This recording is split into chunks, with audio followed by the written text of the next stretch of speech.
안녕하세요. 워라벨의 윤성희. 김기현입니다. 네, 오늘은 은퇴를 준비하시는 분들이 연금 상품에 대해서 고민을 많이 하시는데요. 연금 상품도 세금 혜택을 받을 수 있는 것도 있고 또 못 받는 것도 있고 투자용으로도 가입하시는 것들도 있고 투자용이 아닌 것도 있고 이렇게 상품이 굉장히 다양하더라고요. 예, 다양하죠. 네, 그래서 오늘 그 연금 상품에 대해서 좀 깔끔하게 정의 좀 부탁드릴게요. 네, 우선 연금 상품은 사실 이제 노후 대비용이잖아요. 그렇죠. 그래서 나중에 연금으로 받는 건데 이게 상품이 다양하다 보니까 우선 기준점 하나를 가지고 이제 구분을 하시면 좀 편합니다. 그 기준점이 뭘까요? 그게 바로 이제 연말정산할 때 세금을 돌려받느냐 돌려받지 못하느냐 요거 가지고 우선 구분을 하시면 확 구분이 돼요. 세금을 돌려받는 연금이 있나요? 네, 그렇습니다. 그 어떤 거죠? 자, 흔히들 이제 연말정산을 성희 씨도 하잖아요. 그럼요. 그래서 뭐 막 공제 서류 같은 거 내고 막 돈 받으려고 막 하잖아요. 네. 그때 이제 세금 혜택이 있는 이 연금 상품부터 한번 정리를 해드릴게요. 네. 자, 정리하기 전에 우리나라 사람들이 좀 어떤 금융기관 많이 이용할까요? 은행은 기본적으로 이용하고. 은행, 증권사, 아, 그렇죠. 네. 보험사 이렇게 정도? 다 가보셨구나. 그렇죠. 이제 은행이나 증권사나 보험회사가 우리나라 3대 금융기관의 축이죠. 네. 여기에서 다 이렇게 연말정산할 때 이 세금 혜택을 받는 연금 상품을 판매를 합니다. 그런가요? 예, 그래서 이제 은행에 가면 연금 저축 신탁, 증권회사에 가면 연금 저축 펀드, 그리고 보험사에 가면 연금 저축 보험이라는 그런 상품들이 있어요. 제가 지금 세 가지 상품을 얘기했는데 공통적으로 들어간 단어를 한번 찾아보시겠어요? 다시 한번 연금 저축 신탁, 연금 저축 펀드, 연금 저축 보험. 저 시험하시는 거죠? 그냥 저는 연금 당연히 저축이요. 맞추더라고요. 연금 맞아요, 저축. 연금 저축이죠. 그래서 연금 저축이라는 말이 들어간 연금 상품은 연말정산할 때 세금을 돌려받는구나. 아, 되게 쉽죠? 연금 저축이란 말이 들어가면요? 그렇죠. 오, 그럼 퀴즈. 보험사에서 판매하는 예를 들어 생명보험사의 변액보험은 연말정산할 때 세금 돌려받을까요? 못 돌려받을까요? 연금 보험이라고 하잖아요. 근데 그렇죠.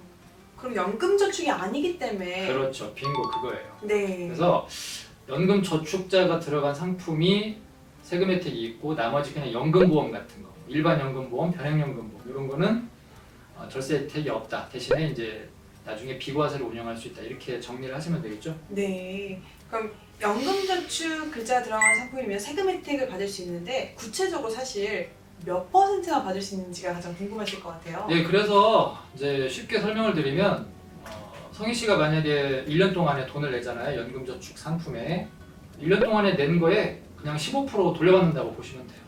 그럼 100만 원에 15%면 15만 원인데요? 예, 쉽죠?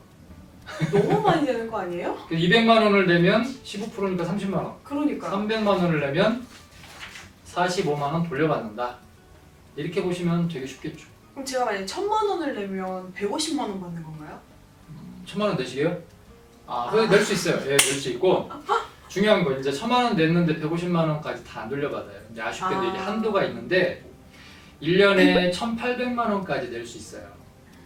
그렇다고 1,800만 원을 다 내진 않아요. 왜냐면 400만 원까지만 15%를 돌려받아요. 그럼 딱 400만 원만 연금 저축보험에 가입하면 되겠네요. 그렇죠. 그래서 보통 뭐 33만 원씩을 따박따박 내서 400만 원을 맞추는 사람도 있고 그냥 400만 원을 일시금으로 탁 넣는 사람도 있고. 그럼 그래요. 연말정산 하기 전에 한 번에 400만 원을 낼 수 있나요? 낼 수 있어요. 아, 자유납이기 때문에. 또 하나, 연봉이 조금 이제 높은 사람들, 뭐 예를 들어 5,500 이상이 되는 직장인들 또는 사업하시는 분들 중에 종합소득금액이라는 게 있어요. 이게 4천만 원이 넘어가는 사람들은 15% 다 못 돌려받고 12%만 돌려받아요. 좀 세금 혜택이 좀 줄어드는군요. 그렇죠. 그래서 상대적으로 이제 급여가 낮으신 분들이 혜택이 좀 높게 나와 있는 절세 상품이 되는 거죠. 그러면 일석삼조겠어요. 저축도 되고 연금도 되고 또 나중에 세액공제도 되고. 그렇죠. 근데 아까 말씀하신 것처럼 증권사에서도 팔고 은행에서도 팔고 보험사에서도 파는데 어떤 상품이 가장 좋을까요? 의견이 좀 다양할 수 있는데요. 일단은 이제 뭐 돌려받는 것도 있고 다 동일한 거잖아요. 근데 제가 추천하는 거는 증권사의 펀드를 추천합니다. 연금저축 펀드. 왜냐하면은 은행은 이제 금리 형태로 가니까 요즘 워낙 저금리잖아요. 그렇죠. 그리고 이제 보험사는 한 가지 꼭 따라다니는 게 있어요. 이게 사업비입니다. 사업비가 빠지니까 사실은 절세 혜택은 똑같아요. 내가 낸 돈의 15%를 받는 거기 때문에 절세 혜택은 똑같지만 나중에 이 적립금에서 차이가 좀 나겠죠. 그리고 연금의 수령액이 좀 달라지겠죠.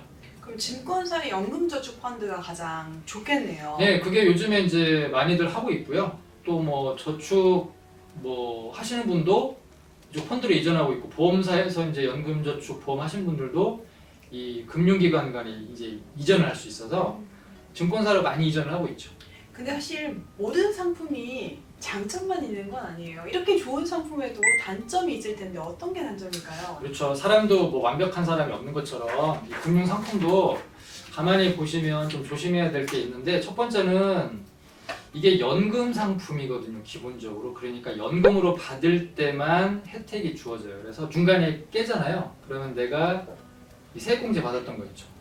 그거를 또 돌려줘야 되고 또 15%라는 기타 소득세를 두드려 마세요. 네, 그러니까 그대로 다시 예, 그렇죠. 준 거 그대로 다시 내야 되는군요. 예, 그러니까 반드시 연금을 받을 때까지는 유지를 하시는 게 훨씬 유리한 거죠. 그럼 중간에 해지하면 정말 손해가 크겠어요. 그럼요. 그럼 연금은 언제부터 받을 수 있을까요? 예, 좋은 질문 하셨는데요. 연금은 55세부터 받을 수 있고 10년 이상 받으면 돼요. 그러니까 55세부터 65세까지, 55세부터 70세까지 10년 이상만 받으면 됩니다. 그러니까 연금이라는 거는 제가 기간을 정할 수 있는 거니까 뭐 그렇죠. 10년이든 20년이든 30년이든 나눠서 분할해서 받을 수 있는 거겠네요. 맞습니다. 예. 그러면은 55세까지는 해지하지 말고 유지해야겠어요. 그렇죠. 저희가 근데 그런 거 말고도 또 알아야 할 게 또 있을까요? 한 가지 좋은 거 말씀드리고 조심해야 될 거 하나 말씀드릴게요. 좋은 거는 저희가 이제 국민연금을 받기까지 이렇게 은퇴 공백기라는 거 들어보셨어요? 소득 크레바스라고 네, 하죠. 맞아요. 그래서 요즘에 이제 조기 은퇴를 하잖아요. 네. 그리고 이제 국민연금 받는 데까지 시간이 또 한참 걸리잖아요. 그렇죠. 그때 요거를 쓰면 되게 좋겠죠. 55세부터 딱 10년 동안 연금을 받는 거예요. 그리고 나서 이제 국민연금이라든가 나머지 연금을 받으면 훨씬 좋겠죠. 그리고 생활비 마련에 되게 도움이 될 것 같아요. 그렇죠. 그 공백기를 잘 이렇게 또 제2의 직업을 갖거나 생활을 하거나 또 간병비를 충당할 수 있을 만큼의 돈이 나올 수 있기 때문에 좋은 거죠. 조심해야 될 것 두 번째는 조심해야 될 건 아니고 사실은 이제 알고 있어야 되는 건데 연금을 받을 때 세금이 조금 빠집니다. 이게 연금소득세라는 건데 그러니까 연말정산할 때 세금을 돌려받잖아요. 대신에 나중에 연금을 받을 때는 연금소득세를 조금 떼요. 그러니까 연금을 받는 돈에 대한 세금을 내는 그렇죠. 거죠. 근데 따지고 보면 내가 낸 돈의 15% 돌려받는 거잖아요. 네. 나중에 연금으로 받을 때는 3%에서 5%밖에 세금을 안 내요. 그러면 15% 돌려받는데 3% 세금 낸다? 이득이죠. 그렇네요. 그렇죠. 그래서 중요한 건 이제 연금 소득세가 중요한 게 아니라 만약에 내가 30만 원의 연금을 받는다 그러면 3%만 하더라도 9,000원 빠지는 거잖아요. 그렇죠. 9,000원 빼고 내가 연금을 받는 거예요. 그래서 연금이 있다라는 게 중요한 거지 그 세금이 무서워서 시작을 못하면 안 된다.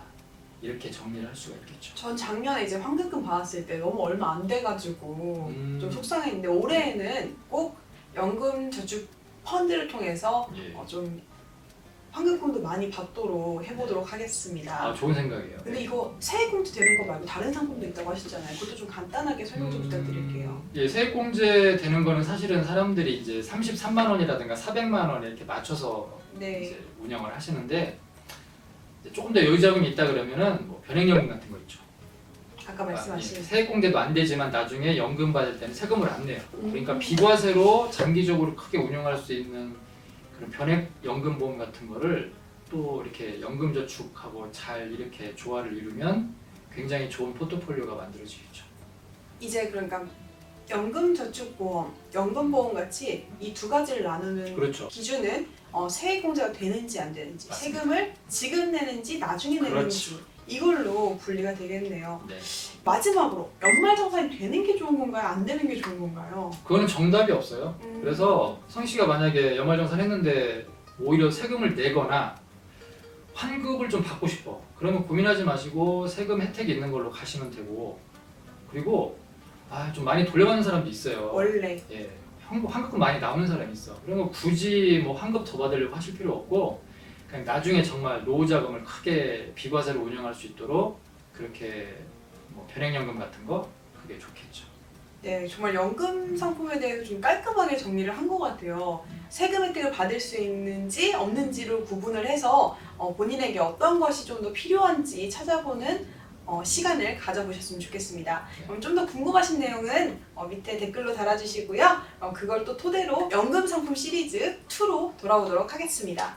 지금까지 워라벨의 윤성희 김기현이었습니다. 감사합니다.